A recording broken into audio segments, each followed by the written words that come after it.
Hello everyone, most welcome nursing master channel. Guys, आज ये हम रिक्रूटमेंट को डिस्कस करने वाले हैं। ये जो रिक्रूटमेंट है ये पब्लिश की गई है इंडियन नेवी के तरफ से। ठीक है, अगर आप इस नोटिफिकेशन को देखें तो ऊपर क्लियर आप इंडियन नेवी देख सकते हैं। तो इंडियन नेवी ने इस रिक्रूटमेंट को पब्लिश किया है। ठीक है, और इसमें कुछ अच्छी अच्छी चीज़ें हैं जो हम आपको बताने वाले हैं। देख लीजिएगा, पहला तो ये कि ये मेडिकल ब्रांच में एसएसआर मेडिकल के नाम से इस रिक्रूटमेंट को पब्लिश किया गया है। दूसरी अच्छी चीज़ ये है गाइस यहाँ पे कि ये जो रिक्रूटमेंट है ये परमानेंट है। ठीक है, ये जो रिक्रूटमेंट है ये परमानेंट है। आप हमेशा देखते होंगे कि अग्निवीर के थ्रू 5 ईयर के लिए हायर किया जाता है लोगों कैंडिडेट्स को। ठीक है, आप चाहे आर्मी की बात कर लें, एयरफोर्स की बात कर लें या फिर नेवी की बात कर लें, तीनों ही ब्रांचेज में, डिफेंस के तीनों ही ब्रांचेज में अग्निवीर के थ्रू 5 साल के लिए ही हायर किया जाता है। लेकिन ये जो मेडिकल एसएसआर मेडिकल के नाम से जो रिक्रूटमेंट आई है ये आई है परमानेंट। ठीक है, तो यहाँ पे 24 साल 25 साल की जॉब है आपके लिए। ठीक है, दूसरी चीज़ ये देख लीजिएगा गाइज कि ये जो रिक्रूटमेंट है ना, अगर आप ऊपर देखेंगे ध्यान से इस नोटिफिकेशन में, तो ये जो देख लीजिएगा, Indian navy invites the online application from unmarried male candidates. तो बेसिकली ये जो रिक्रूटमेंट पब्लिश की गई है सिर्फ और सिर्फ मेल कैंडिडेट्स के लिए ही पब्लिश की गई है। ठीक है, और ये जो रिक्रूटमेंट है ये 2025 और 2026 ये दोनों साल का रिक्रूटमेंट एक ही बार पब्लिश कर दिया गया है। ठीक है, एक एक करके हम सारी चीज़ों को भी हम डिटेल्स में समझने वाले हैं ताकि आपके मन में कोई डाउट ना रह जाए एप्लीकेशन फॉर्म भरने से पहले। और इसकी एप्लीकेशन फॉर्म ऑलरेडी भरनी शुरू हो चुकी है गाइस। ठीक है, तो यदि आप इंटरेस्टेड हैं और इसमें अप्लाई करना चाहते हैं तो पहले चीज़ों को ध्यान से समझ लीजिएगा।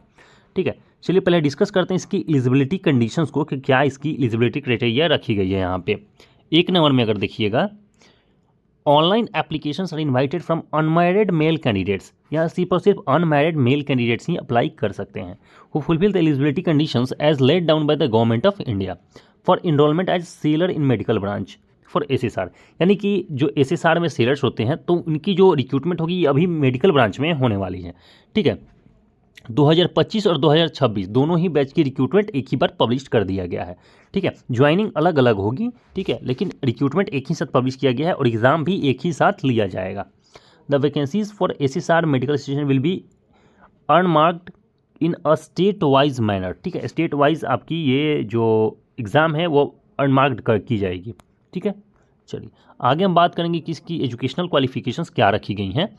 तो यदि आपने 10+2 एग्ज़ाम पास कर रखा है फिजिक्स, केमिस्ट्री और बायोलॉजी से फ्रॉम बोर्ड और स्कूल एग्जामिनेशन, ठीक है, जो आपके बोर्ड होने चाहिए और रिकॉग्नाइज होने चाहिए मिनिस्ट्री ऑफ एजुकेशन से या फिर गवर्नमेंट ऑफ इंडिया से, with 50% marks graded in minimum 40% in each subject.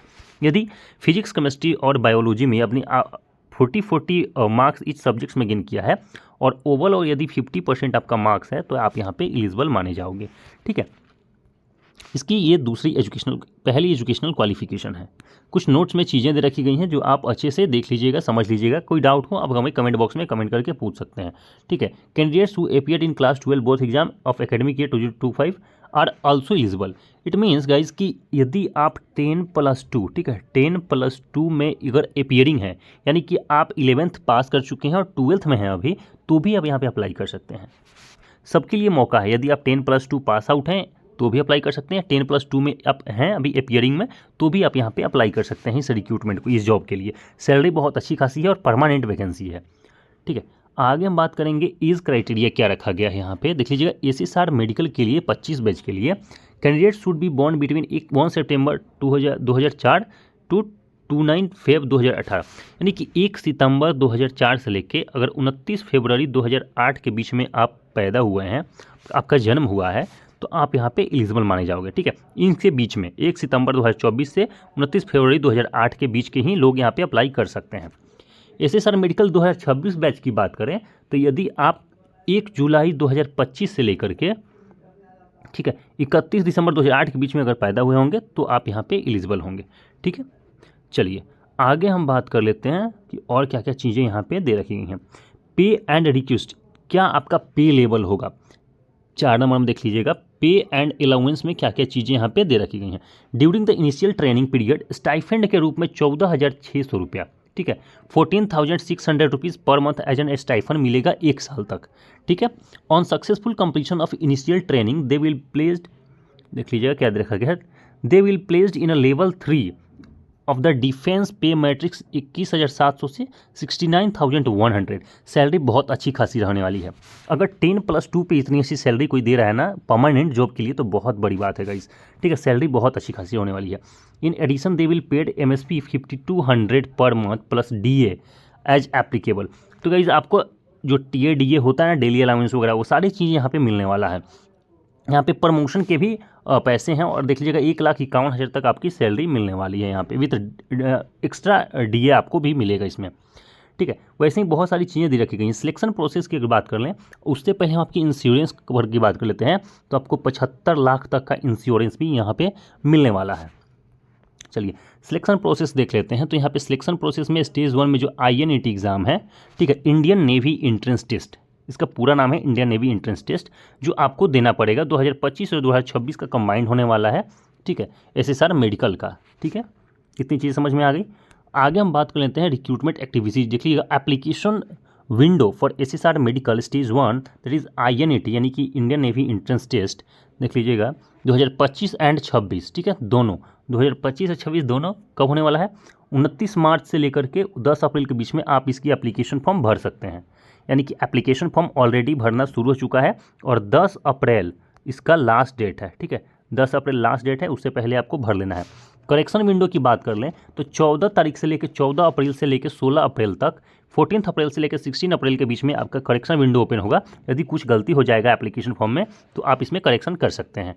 Stage 1 की देख लीजिएगा INET एग्ज़ाम की बात कर लें तो मई 25 मई को आपका एग्ज़ाम होने वाला है, ठीक है गाइज। 25 मई को आपका एग्ज़ाम होने वाला है, याद रखिएगा। आपके पास ज़्यादा टाइम नहीं है तो प्रिपरेशन शुरू कर दीजिए। यदि आप इंटरेस्टेड कैंडिडेट हैं, आप चाहते हैं 10+2 के बेसिस पे यहाँ पे जॉब लेना है इंडियन नेवी में, मेडिकल डिपार्टमेंट में परमानेंट वैकेंसीज़ है, तो आप यहाँ पे प्रिपरेशन शुरू कर दीजिए, ठीक है। तो यही सारी चीज़ें थी और भी यहाँ पे बहुत सारी जानकारियाँ दे रखी गई हैं जो आप एक एक करके पढ़ लीजिएगा।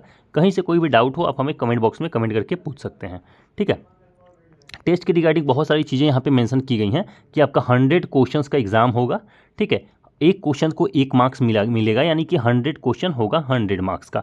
हिंदी और इंग्लिश, ठीक है, ऑब्जेक्टिव टाइप क्वेश्चंस होंगे, हिंदी इंग्लिश दोनों में पेपर होगा, ठीक है। बहुत सारी चीज़ें हैं और देख लीजिए the question paper will be comprise 4 section, 4 section होगा, English, science, biology and general awareness, ठीक है। 4 सेक्शन में आपके क्वेश्चन पेपर को डिवाइड किया जाएगा, जिसमें पहला सेक्शन होगा इंग्लिश का, साइंस का, बायोलॉजी का एंड जनरल नॉलेज का, जो आपको कवर करना होगा, ठीक है। 1 घंटे में आपको ये खत्म करना पड़ेगा, ठीक है। देख लीजिएगा यहाँ पे D नंबर में क्या दे रखा गया है, the standard of the question paper will be that of 10+2 syllabus and sample paper for the examination are available on the website. यदि आप इसकी सैम्पल पेपर भी चेक करना चाहते हैं कि किस तरीके का क्वेश्चन यहाँ पूछा जाएगा तो joinindiannavy.gov.in इसकी ऑफिशियल वेबसाइट है, यहाँ से जाके इसकी सैम्पल पेपर डाउनलोड कर सकते हैं और कर सकते हैं, ठीक है, सॉल्व कर सकते हैं।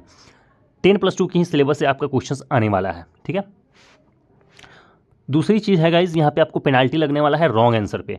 पेनाल्टी बात करें तो देखिएगा 0.25 पेनाल्टी है, यानी कि एक क्वेश्चन गलती करिएगा तो 0.25 मार्क्स डिडक्ट कर लिया जाएगा। इट मीन्स गाइज यहाँ पे जो निगेटिव मार्किंग है 1/4 रखा गया है, एक क्वेश्चन का 1 मार्क्स मिलेगा और यदि 4 क्वेश्चन रंग करते हैं तब जाके 1 नंबर आपका कटेगा, यानी कि एक क्वेश्चन गलत करने पर 0.25 मार्क्स आपका कट जाएगा। तो बेसिकली यही सारी चीज़ें थी जो आपको बतानी थी। एग्जामिनेशन फ़ी की अगर बात कर लें तो 550 रुपीज़ यहाँ पे करना पड़ेगा विथ GST, ठीक है। 550 रुपया तो है और GST के साथ में आपको पे करना पड़ेगा। पेमेंट का बहुत सारा मेथड है जिसके थ्रू आप पेमेंट कर सकते हैं। तो बेसिकली यही सारी जानकारी थी जो आप तक पहुँचानी थी। वीडियो अच्छी लगी तो प्लीज़ लाइक कर दीजिएगा और चैनल को जरूर सब्सक्राइब कर लीजिएगा, ताकि आने वाले टाइम पर जितनी अच्छी अच्छी वैकेंसीज आएंगी मेडिकल सेक्टर्स के अंदर, नर्सिंग सेक्टर्स के अंदर, सब आप तक पहले पहुँच जाएगी। Thank you so much guys, thank you.